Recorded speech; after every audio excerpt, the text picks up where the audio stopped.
What's up, guys? Welcome back to another episode of Behind the Facade. I am your host, Gavin J. Gallagher, and on this podcast, I explore the mental and emotional game, often playing out subconsciously, both in your mind and the mind of everyone else in the real estate or property investment market. The key to success in this game is to master your mindset and behavior, to take control of your thoughts, your emotions, and most importantly, your ego. Welcome to the show. Guys, real quick before we begin, just want to ask you a quick favor. If you can, please stop what you're doing and leave a review for the podcast. Whatever platform you're listening in on, if you can give us a 5-star or whatever the highest rating is, it would be fantastic. And even better, if you found it useful in any way, please write that down on a very brief review if that's possible. It makes such a difference to how the podcast is received out there and pushed out on various platforms. That's all, nothing else to ask. Now let's get on with the show. All right, guys, pardon the audio. I'm not sure how it's going to sound. I'm out and about and getting a quick walk in. I'm off on my holidays tomorrow, so I had to do this quick intro to our guest today. Our guest is a young guy by the name of Andres Bernal, and he is a real estate investor based in the US now, but he was born in the Caribbean in a place called the Dominican Republic. Now, Andres moved to the US on a tennis scholarship, believe it or not. So he is our first tennis pro to come on the podcast, but it's all about real estate. We're not talking about really anything else other than real estate in this sense. He's got some great insights. One of the things that you'll appreciate about Andres, he's kind of resourceful, managed to go and get his first property pretty quickly in the US, despite having a visa and 20 banks turning him down. Then in addition to that, he roped in one of his aunts to help him put together the deposit, because he literally didn't have any money at all to go and buy his first property. Within 6 months, he was on to another property. And so it's an interesting story. He's really interested in the be or method. And one of the things that you really should listen to is his experience in joining one of those really expensive property real estate education programs. He spent $20,000 or more than $20,000 on a program and got very little from it. So it's time for me to put in my plug for my little program. Just kidding. So listen, it's a good interview. I think you're going to get some good value from it. In particular, you young guys that are thinking, how are you going to get started? And quite a few of you have been messaging me, asking me this very question. So here's a guy who's come up with an example. Now, I know funding in the US is quite different to funding here in Ireland and funding in the UK. So you're not going to find direct correlation between them, but some of the ideas are worth looking into. So without further ado, my interview with Andres Bernal. Andres Bernal, welcome to the podcast. Thank you. Thank you very much. Very excited to be here. Andres, as you know, we have a very international audience here. We have guys listening from all over the world. You're in the US. Just tell us exactly where in the US are you and what's going on with the weather outside your window. Yeah, so I'm in Conneticut, which is the East Coast. I live in a little town in Connecticut. And yeah, the weather supposed to snow tomorrow. It's the winter could be rough. This has been like a mild winter. So yeah, I'm hoping that the spring comes soon, because I love the warm weather too. So. Well, I was just going to ask, like, what is a guy that was born in the Dominican Republic living in Connecticut in the cold with the snow outside? Tell us about your upbringing and how you sort of ended up in the US. Yeah, so I came to the US in 2012. I came as a professional tennis player, and the reason why I came to Connecticut is because the coach at the time says, hey, I train you for free. Once you start making money, then I can get paid, whatever. But right now you have the potential. So he was the one that offered, they opened the door for me. So I'm like, I'm going to go there. I'm going to play professional and see how it goes. So yeah.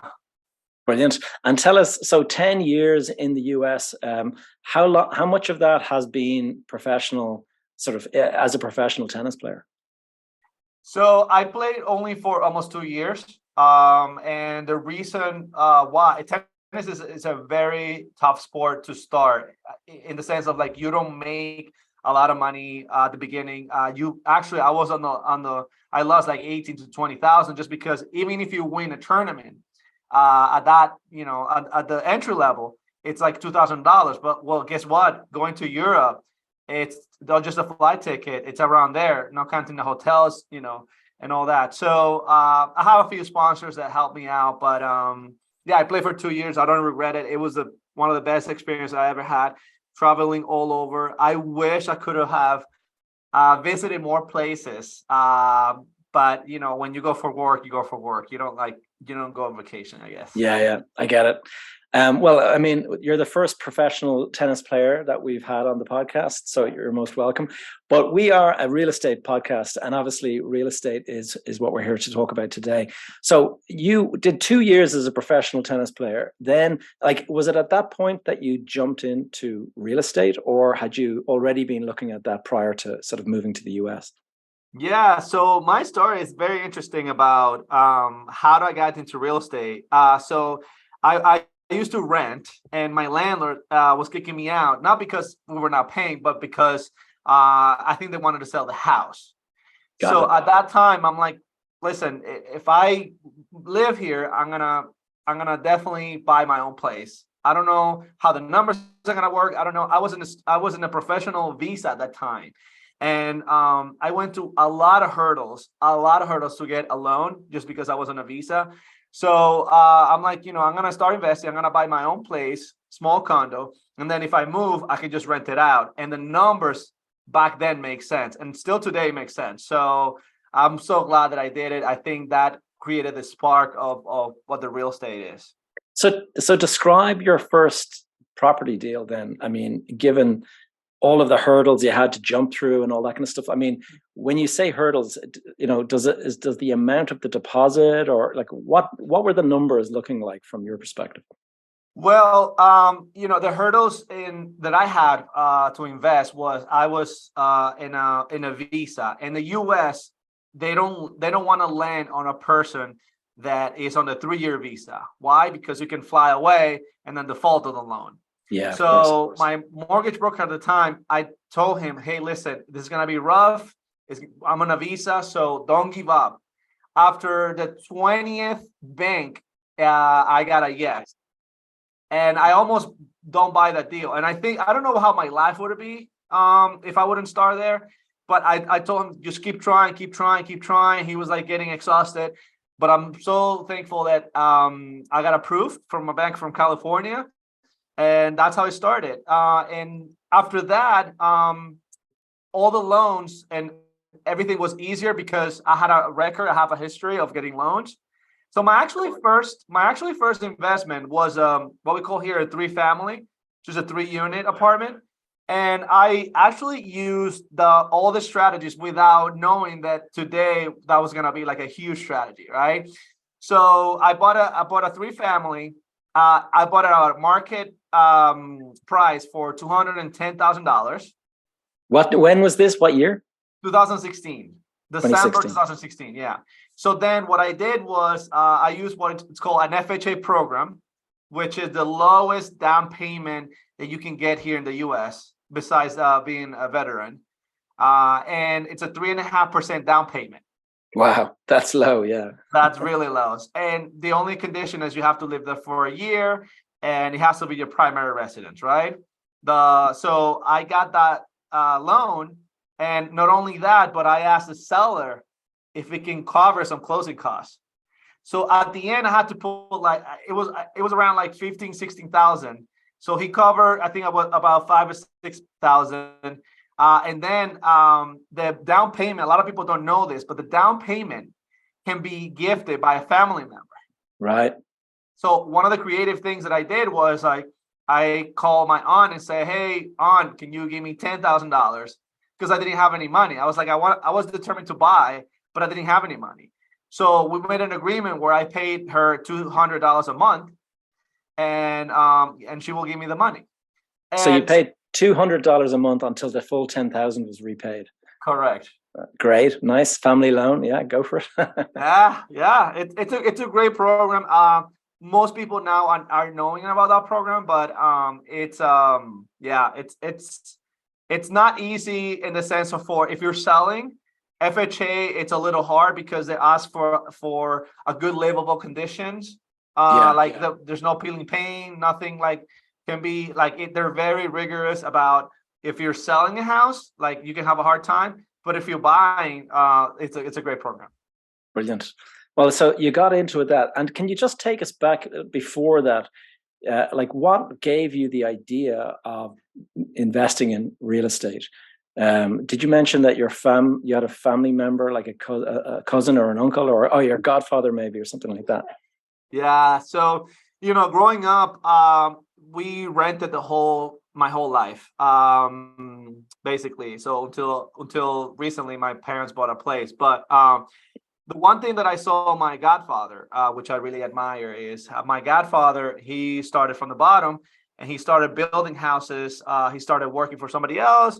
Then he started building houses, and I'm like, this is the richest person that I know. He's doing real estate. There must be something. I think the spark started there. Got it.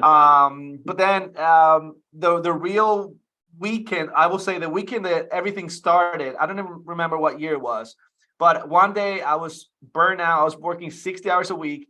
And if you teach that amount, you must be insane. I think looking back, I think I was insane. But this is as a tennis instructor, is it? As a tennis instructor, yes. I was working 60 hours a week, 50 to 60. And then I realized, like, I'm getting burned out. How can I literally Google, how can I retire early? And three things came up. It says you can invest in businesses, you can invest in stocks, or you can invest in real estate. So businesses is something that I was like, oh, one day I'm going to do that, whatever. And then stocks is something that I didn't understand. So one of the rules of investing is like, don't invest in something that you don't understand. Of course. And the third thing was real estate. And I'm like, okay. So I'm like, let me just go the real estate route. And that's where everything sparked. And I'm like, I'm gonna one day, I don't know how, I don't know when. I think that's part of like the secret, right? I'm gonna just make it. And tell me this, like, I mean, to go from, okay, I'm gonna get into real estate to the point where you're applying for the mortgage, like what's the time between those two? Like when you first read about real estate and owning your own property, was it like that is a 5 years? So at that time, I bought my first place already. Okay. So I bought a small condo. That was like my first, not investment because it was I was living in there. I was not making any money. It was not an asset. Right. But then at that time, I'm like, that was when I was like burning out from my job, from my 9-to-5 job. And that's when I said, I need to invest in real estate. Great. Okay. And so you had the 3-family place. Yeah. So you were renting the other 2, I presume, and you were living in one of them. Yeah. And so, yeah, I mean, it was a great strategy. And this is something that I recommend to everyone because in the US, you can get an FHA loan and you can buy up to 4 units. Okay. So 4 apartments. It's like the limit because that's considered residential. And that's what I recommend to everyone. And there's a huge debate on like the social media about like, oh, but house hacking, I'm losing money because now my mortgage payments is way higher than what I can get for income. But I'm like, you're saving rent. Yeah, exactly. Rent. So even if you're breaking even right now, let's say that your mortgage is $2,500 and your rent is $2,700. And you're making technically $200 or you're not making any at all, you're saving that rent. And you have an appreciating asset, yeah. Oh my God, it's unbelievable. So that house that I bought it for 210, I was very nervous. I was paying full price.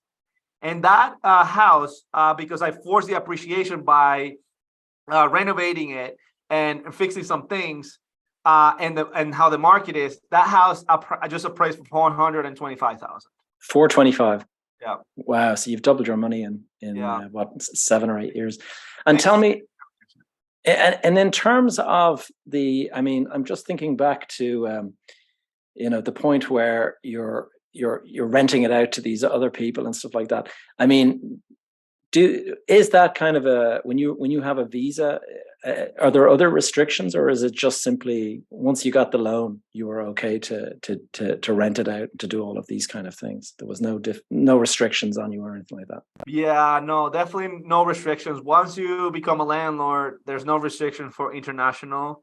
So just getting your foot in the door was the main thing. And you were what age at this? You were probably in your mid-20s, was it? So I'm 33. That was 6-7 years ago. Okay. So, 23, 24. Yeah. All right. So 23, 24, you don't have any money to put down a deposit. You go to the family, they give you $10,000. You've repaid that sort of slowly over a couple of years. And how did you make the next move into the next property? Like what was the time the difference between the first property and the second? Like how long of a gap was that? Yeah, so it took me like 6 months because that's pretty fast. Yeah. So you were moving quite fast, yeah. Yeah. So between the first and second property that I ever bought, it took me 6 months because I realized that I was not gonna make enough money for the down payment. So I have to be creative. I'm like, how the question that a lot of people should ask themselves is, how can I make this happen? Not like, oh, I'm broke, I don't have any money. It's just being part of the solution. So that mindset for me was everything. So at that time, I partnered with other people that have money. That I had the knowledge at that time because I have some experience. 6 months of landlording in the US is a good amount. It's not everything, but it's a good amount. Just because the tenants were not the most cooperative, I learned so much. And I have some people that with money say, hey, I want to invest with you. What can we do? I have some money. And I took a small percentage of like the cash flow and the equity and the appreciation and tax benefits. I took 20%, which is small compared to what you can make. But I learned so much lessons, and that got me into trusting and get more trusted by my investors. Got it. Yeah. Like the first deal made me some money, but the second and third, fourth made me more money because they already trust me. There's already a relationship there. Got it. And so your second deal, you had a leg of the deal, we'll say, like you had kind of 20% or something like that. And how many you've managed now to acquire multiple properties, and you're managing 32 doors, did you say, at this stage? So do you have are you still managing a lot of that yourself, or do you have a team now at this stage, or how is it structured to manage? Because I know from my own experience, once it gets above a certain level, it starts to become pretty hands-on and pretty, it's hard to manage, say, running a tennis academy and a property portfolio at the same time. Oh, I totally agree. So right now we have a small team of 2. Actually, I just hired a third person. So one of they're part-time. She's a realtor. She's a great realtor. And but the market is very uncertain. So she only does the property management repairs. So when a tenant calls, which is majority of the landlord in business, right? Those repairs. So I have another person that is a bookkeeper, and she started doing some leasing, and she started making some payments to all the vendors. And then we have a third person now that's being dedicated for the showings. And these are people that are somehow in the industry that want some extra money, and they want to be around investors. They want to learn the industry. So it's a win-win for all of us. And they're all part-time positions. So we're 3. Yeah. Yeah, no, I was going to ask in terms of identifying and locating people like that. Do you use virtual assistants, or do you use people in the local area, or how did you go about finding the people in your team? It's all through social media. People only do business with people they like, and they know and they trust. So these people reach out to me, say, "Hey, I want to pick your brains about something," and accidentally, I think it was meant to be, but accidentally we went for coffee and all that, and accidentally the relationships start building there. Yeah. So I think that's the best way to start a new relationship with any part of your team. Got it. Yeah, no, it makes a lot of sense. And so, I mean, you're freeing up more and more of your time by having these people working with you. What do you spend most of your time on now? I mean, obviously, there is the most valuable things that you can be doing at any one time. Like, what have you identified that that's what you should be focusing on, right, most of the time? Yeah, so right now I'm focusing on acquisitions. I'm focusing on we have raised and when I say we, so I have a partner now that I partnered last year. We have raised around almost $700,000 from other investors, and these are people that are getting crushed in the stock market, in the U.S. stock market, so they want that money to. So I can guarantee them a certain percentage. Right now, our rate is 7%. So that way, they know us, they trust. We show them what we're doing. Obviously, this is not a syndication. This is just more like I'm buying a house, and so I'm focusing on raising the capital. I'm focusing on getting the acquisition, and also a very small part. I'm focusing on getting our system better. Got Our it. management system better, and that's something that it keeps evolving. This is not something that I spend right now maybe 2 hours a week on the management side, on like decisions and all that. But how we gonna optimize, how we gonna make these systems way better is where my focus is right now. Yeah, because if you want to scale, obviously that's going to be the focus on making it all work. And tell me this, Andres, you mentioned that people are investing with you. How are you finding? I mean, I've been reading about. I follow the news closely, and I see the U.S. market has registered a really big fall, the biggest fall since 2008. Are you finding resistance because of those headlines, or are you finding opportunities because of those headlines? So I think it's the markets are very local here, and I'm telling you this because last week, year over year, in the county that I invest have grown 10%. Okay, very local. A lot of cities like California, Texas, some places in Austin are getting crushed because these are cities that grew so much, overgrew and Speculation. all the speculations, and then those are the cities and those are the markets first to drop. Yeah. Connecticut is actually more predictable because even though it doesn't grow, it doesn't lose a lot of people. So it's a boring market in the sense of like it's very stagnant, but things happen very slow. Got it. So it's not falling off the cliff like in the other markets, because you've got stable kind of demographics. You've got families living there and they're not likely to move to another location. Whereas speculators that have bought property just for the appreciation and then suddenly, the market's turning, they just dump the property on the market and suddenly the prices fall. Appreciation is it's a gamble. I tell that to everyone that I know, all my students, like, listen, you can force the appreciation by doing some repairs, and that's the best way. You know how much it's gonna cost to fix a house, give or take how much it's gonna appraise for.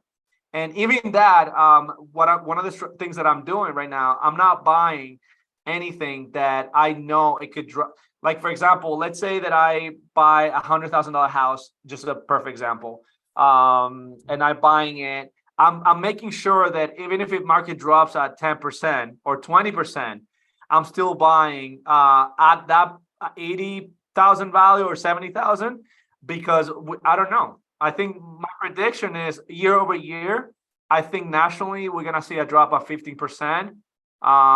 Let's say in August, September, that's when the market drop. I think Connecticut will see maybe a 10.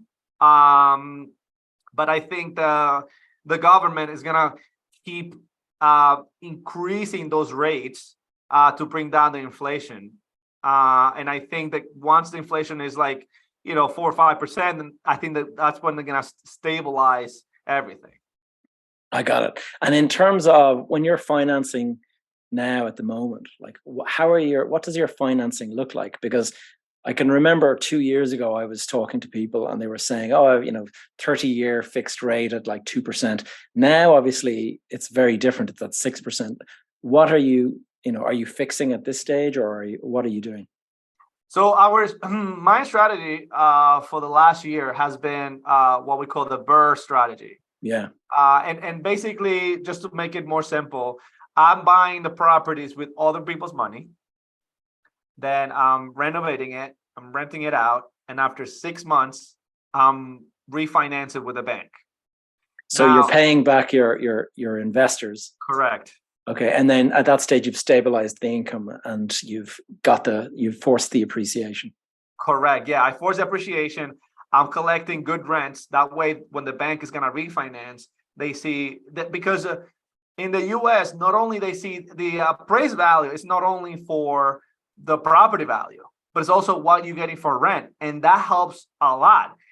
And one of the things that I do is in 6 months, if the tenants don't have any lease, then that's my opportunity to increase the value inside the apartment by renovations. I even sometimes I say to them, hey, how about if we change the cabinets? And obviously they're not gonna say no. Or how about if we change the flooring, or if we paint?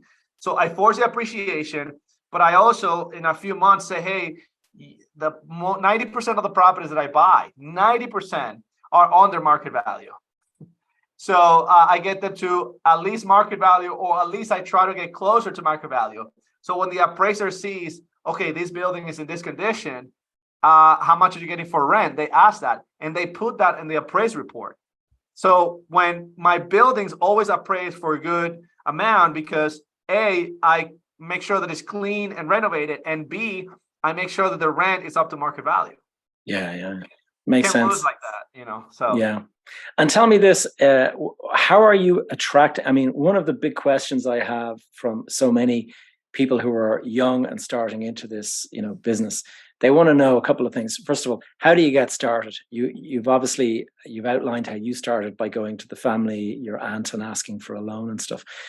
In terms of introducing investors and meeting local people, is it all through social media, as you mentioned? Yeah, so I think at least in Connecticut, it's almost a 4 million people state. I think that going on Facebook, there's a lot of Facebook groups from the area. You can type Connecticut real estate investors or landlords or whatever. Going to meetups that a few real estate agents have meetups to create value and maybe like pitch, whatever they want to pitch. But I think those meetups are really, really good. And just connecting through social media. I mean, I have people that follow me from Hawaii. I have people that follow me from all over just because I'm trying to create value. I'm not exchanging. I don't charge for anything. I'm trying just to give. If something comes, and I think big things are coming because I'm giving so much. We had a person that comes through my social media that knows a person that I've done business with, that says, hey, I have a $200,000 here. Wow. Ready to, yeah.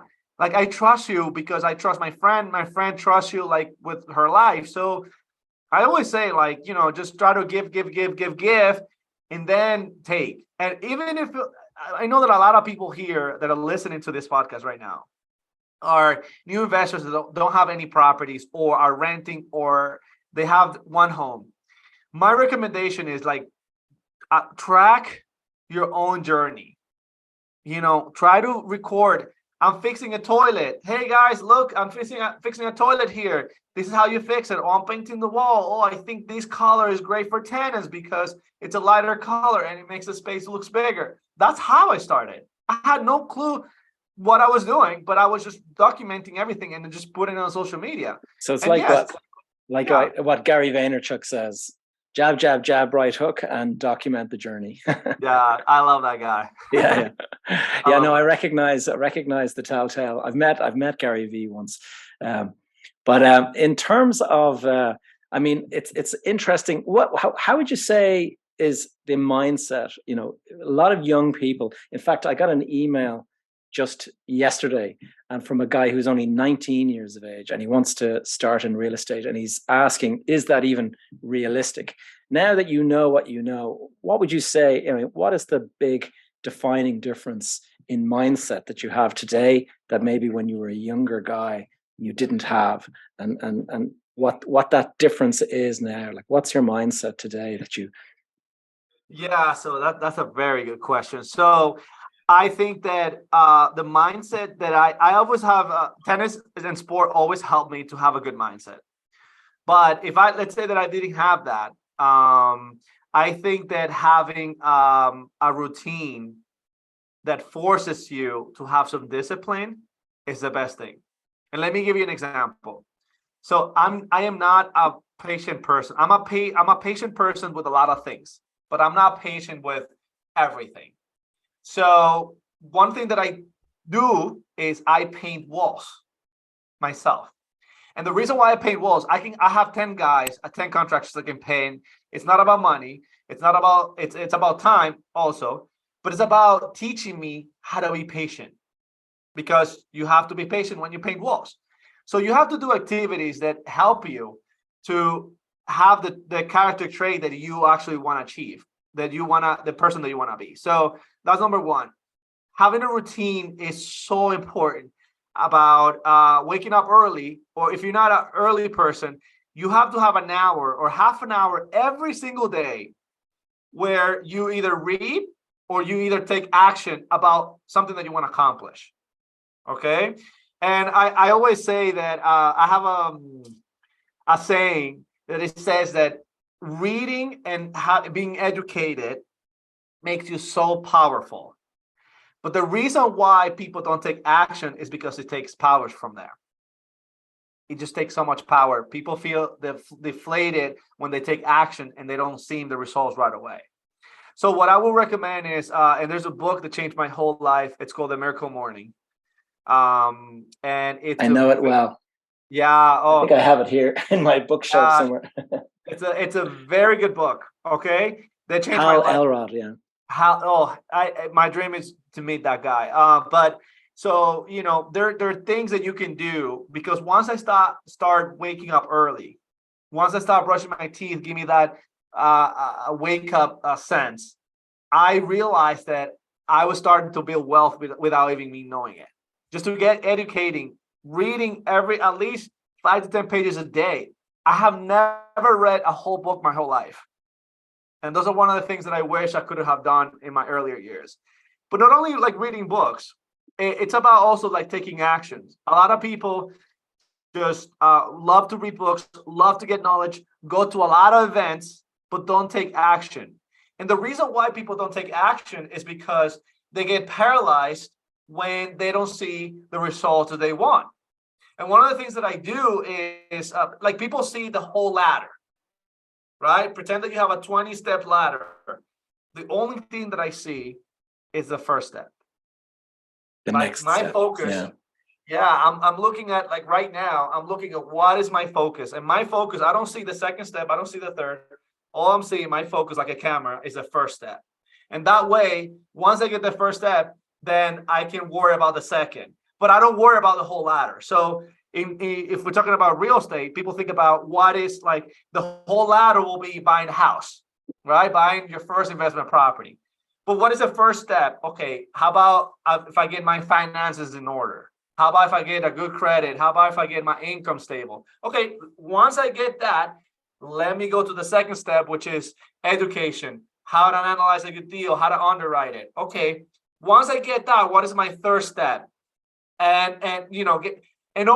It's about just seeing the first step and not seeing all the steps. That's the secret for my success. I think that's great advice. And when I think about it, it mirrors a lot of the stuff that I say to my own coaching kind of clients and stuff.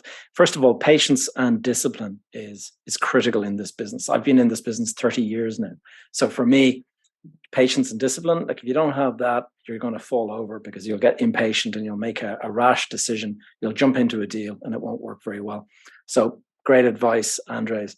In terms of the behavior that you've seen from your investors, do you have like, do you have guys that are very successful that are investing with you, and like they've got lots of money ready to invest and stuff?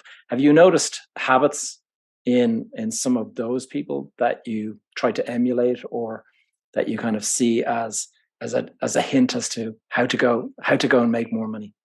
Yeah, so this is very interesting. The only habit is that they never give up. The only habit is Persistence. like persistence. That is a habit that they have.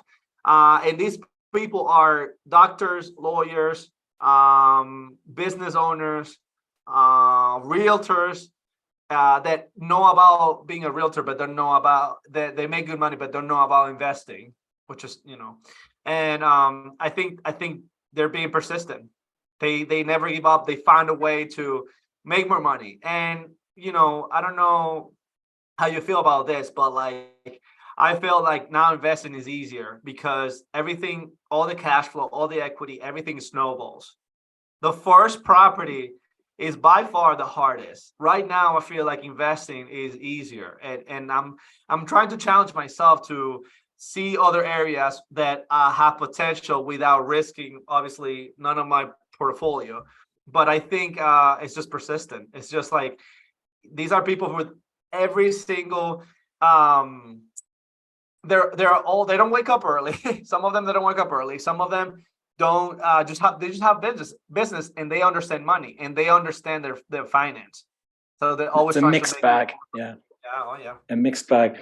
And I mean, looking forward over, say, the next 10 years, like what is your kind of bigger picture? Like what does Andres look like at 45 years of age?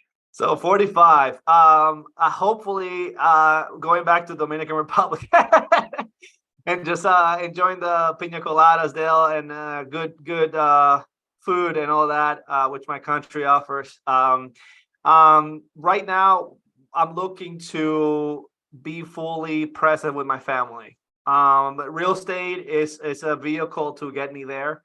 Real estate is a vehicle to create wealth and all that. If we're talking about real estate, I'm looking myself with 100 units or less, no more than that. You don't want to go beyond that. 100 is the kind of cap. I'm mainly focused on like what is the equity and what is the cash flow that I can build with a few units. And I'm telling you this because I have 32 units, but like my criteria to investing is really strict in the sense of like I don't invest in anything that give me less than $400 a month of cash flow per unit. A lot of people in the US, there's a movement like, oh yes, $100, $200. I'm like, I want at least 400.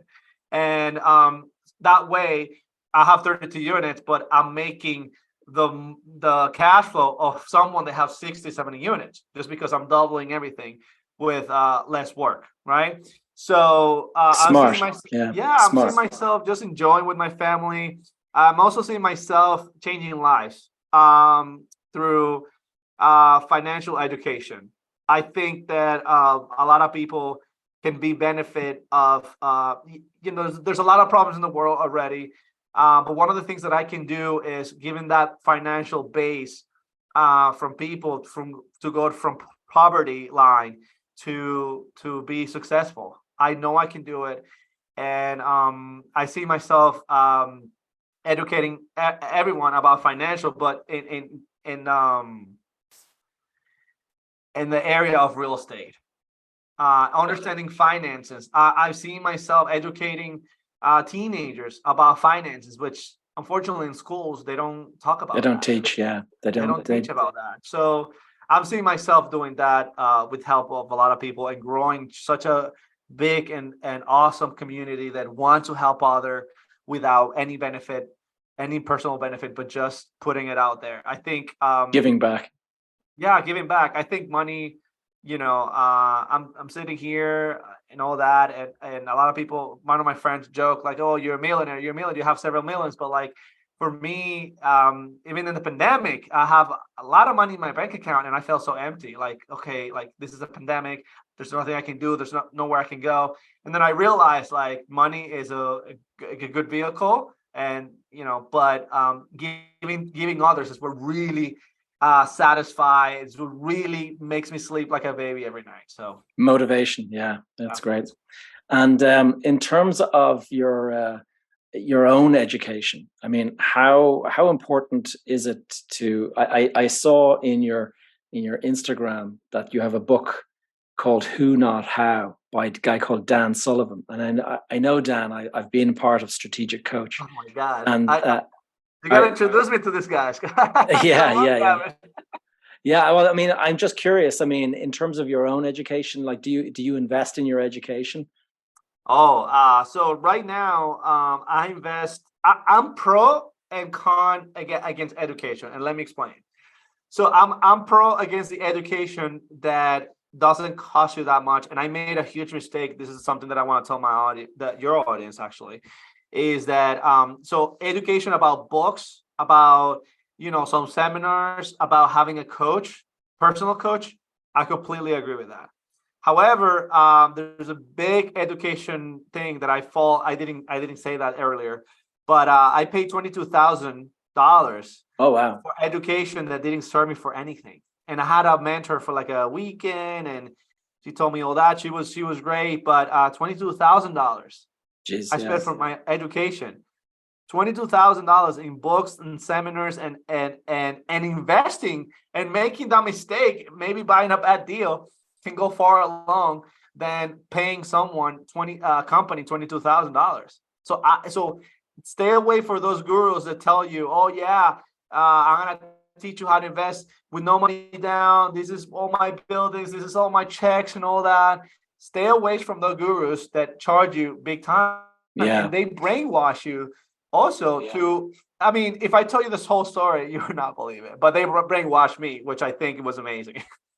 You know what? It's worth going into that. I mean, unless it's painful for you to tell the story. But I said this to a lot of people, that I see these programs out there for, building your real estate wealth and all this kind of stuff. And the money they charge is extraordinary. It's now 20,000, 25,000 for a program. And the program that I have, I would say, is better than those programs. And it's 1/5 of the price. And I kind of think to myself, capping it at around $4,000, $5,000, to me, that's the amount that you can kind of make a difference Absolutely. without putting these young people like in debt. And I've heard some tragic stories where people kind of take out loans to go and do these courses, and they end up. So tell us about your experience, and how do they brainwash you? Oh my God. Where do I start? So I went to. This is how big companies want to take your money, and they go in for sharks, big sharks. First, they invite you to a day seminar, completely free, right? It's typically a Friday. Then they invite you to a weekend seminar, which is typically $300 or $400. You say, "Oh, I can afford this. I'm very motivated. I can do this. Let's just do it." On the last day, they teach you, if you don't have the money, they teach you how to increase your limit on your credit card. No way. I'm not All even the tricks. Yeah. So they teach you how to increase the limit on your credit card. So at that time, I had a good credit. I have $6,000 in savings. That's all. That's all my savings, and then my limit was like 8 to 10,000, right? So they teach you. They take like half a day just teaching you that how you're gonna approach the bank and all that. And that's what I did. I called the bank at night. It was a Saturday night because they were already brainwashing me. And yeah, it was 22,000, and I had majority of that on my credit card. And the reason why I thought about doing it was because I had a scholarship from tennis, so I didn't pay zero for my education. I'm like, oh, what's 22,000 here in America just to get my real estate education? And basically, it was a bunch of papers that you can find for free online. It was a weekend in Virginia where they have a lot of instructors that were not investors. Just instructors, yeah. Just instructors. It's like, learning how to have a business. It's like in college, right? You go to college, is learning how to build a business, but teachers, but not by business owners, right? Yeah. And that was for me. Like a year later, I was like, how dumb I was. But I have some education and I have some systems thanks to that. But for 22,000, I could have bought a bad deal, and be okay today in today's market. So. And tell me, Andres, like at what stage did you realize you had made such a mistake? I mean, was it a short time into the program, or was it at the end when you realized this cost me all this money and I have very little to show for it? It was like a couple months after the program. Right. When I finished the whole program, again, it was a weekend, a bunch of paperwork, and then you set up a weekend with your mentor. That person comes to your town and teaches you, right?